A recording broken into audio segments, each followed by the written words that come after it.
We'll go to the park, laugh away the blues.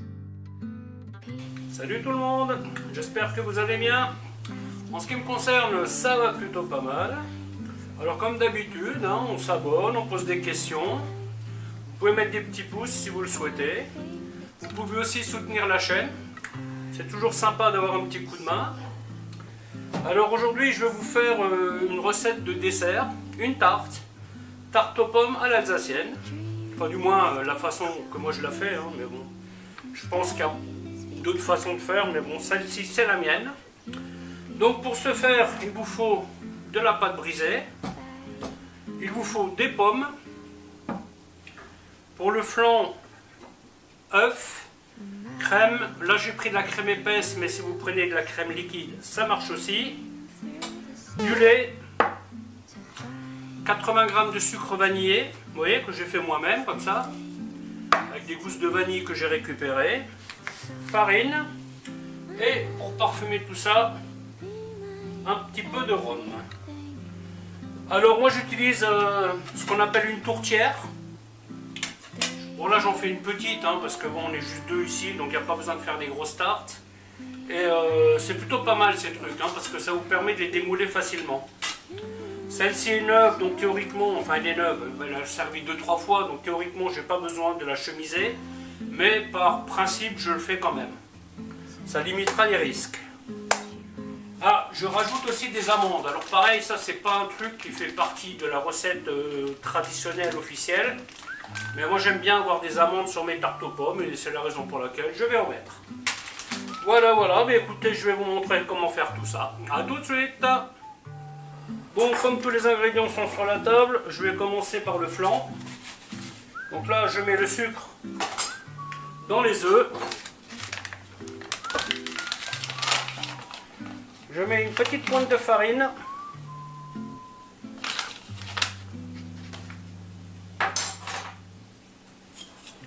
Je mélange. Si vous n'avez pas de sucre vanillé, vous pouvez mettre une petite goutte d'extrait de vanille, ça marche pareil. Le lait.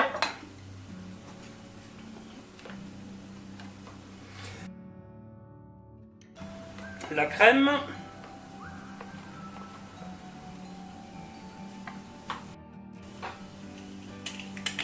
Ensuite, je prends le petit bouchon. Hop. Et rhum. Bien entendu, le rhum, si vous voulez pas d'alcool, vous n'en mettez pas. Voilà, le flan est prêt. Il va reposer en attendant le reste. Les pommes, je vais les faire au dernier moment. Voilà. Faites attention aux pommes, parce que quand vous les épluchez d'avance, elles peuvent s'oxyder. J'ai un petit truc qui me paraît sympathique. Je vais voir ce que ça donne. Bon, de toute façon, il sera trop petit pour moi, mais c'est pas grave. Donc là, chemiser le fond. Alors si vous utilisez un fond de tarte classique, je vous conseille de faire cette étape. Si vous utilisez une tourtière, c'est pas forcément une nécessité. Comme dit, c'est une chose que je fais par habitude. Voilà, on met un peu de farine. Ensuite, vous mettez un point. Sinon ça bouge. Hop, hop, hop. Voilà.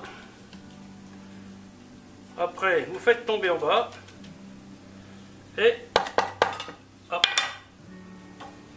Vous récupérez le trop-plein. Voilà, maintenant on met ça de côté. Alors, voyons voir qu'est-ce que ça donne ce petit tapis là. Bon, normalement c'est un tapis de cuisson, mais il permet aussi de travailler la pâte dessus. Alors quand vous faites un rond, vous commencez par un rond, tout simplement. C'est pas utile de transformer un rectangle en rond ou un carré en rond. Ni en rond, ni l'inverse d'ailleurs.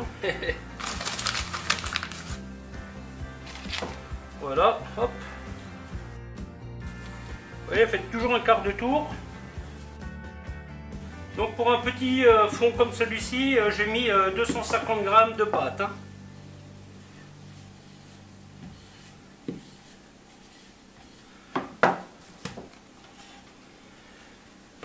On vérifie, c'est parfait.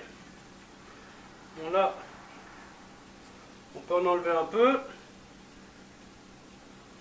Voilà, hop.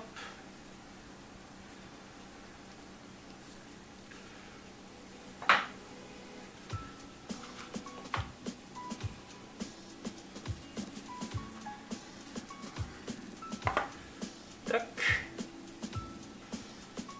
Voilà, et vous voyez, on met bien dans le coin comme ça, délicatement.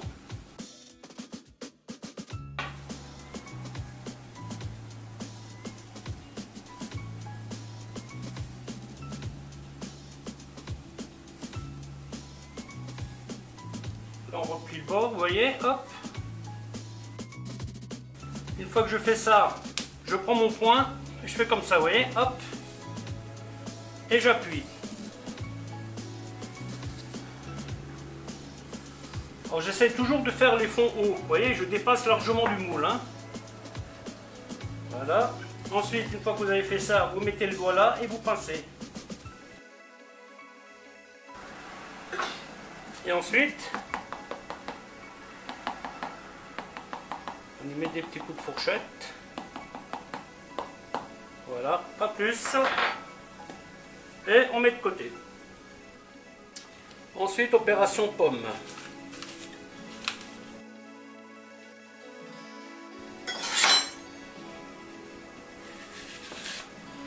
On coupe en deux.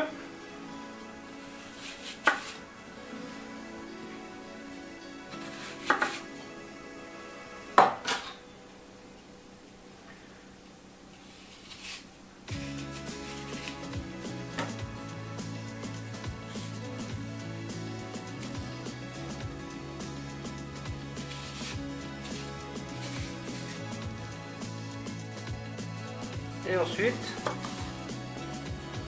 on coupe des quartiers. Vous voyez, à peu près identiques. Si vous avez des pommes en trop, vous pouvez les mettre dans l'eau citronnée et faire autre chose avec, parce qu'il va certainement m'arriver.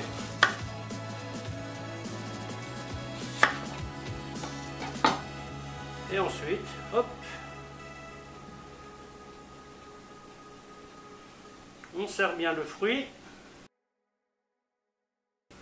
Et voilà. Et maintenant, on met ça au four comme ça. L'idée est de cuire les pommes et la pâte. Alors d'habitude, je fais pré-cuire ma pâte. Mais aujourd'hui, je ne le fais pas. Je vous montre la façon classique. Hein. Première vérif. On teste la cuisson des pommes.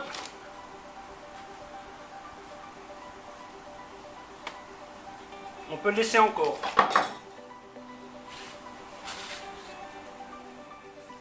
Là, nous avons 15 minutes. Je rajoute 10. Donc là,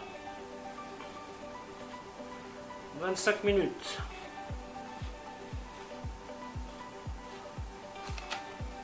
C'est bien ferme ces pommes. Là, je vais rajouter 5 minutes. Voilà, les pommes sont cuites. Maintenant, on rajoute le flan. Alors qu'on fait ce genre de tarte avec ce genre de moule, le mieux est de mettre une plaque en dessous. Hein. Parce que des fois ça déborde, ça vous évitera de nettoyer votre four. S'il vous reste du flan, c'est pas grave, vous le mettez de côté.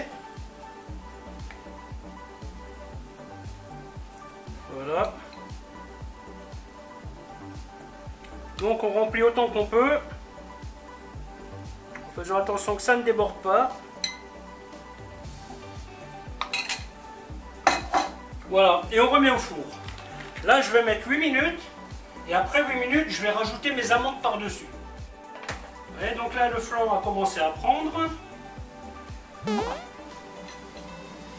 vais rajouter une toute petite goutte. Hop.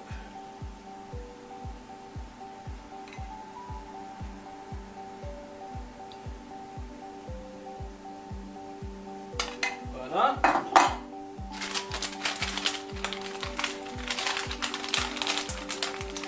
Et ensuite, je vais mettre mes amandes. Alors comme je vous l'ai dit, hein, les amandes ce n'est pas une obligation. J'en mets parce que j'aime en mettre. Hein. Après vous pouvez mettre de la noisette, vous pouvez mettre de la pistache concassée, noisette concassée. Il y a plein de choses qui sont sympathiques sur un fond de tarte. Hein. Voilà, on répartit un peu. Donc là j'ai laissé 8 minutes hein, avec le flan. Voilà. Et on remet au four. Et voilà le résultat final. Il n'y a plus qu'à démouler. Après quelques minutes de repos, vous prenez 2 torchons. Vous voyez, ça sort tout seul. Et on la fait glisser sur la grille.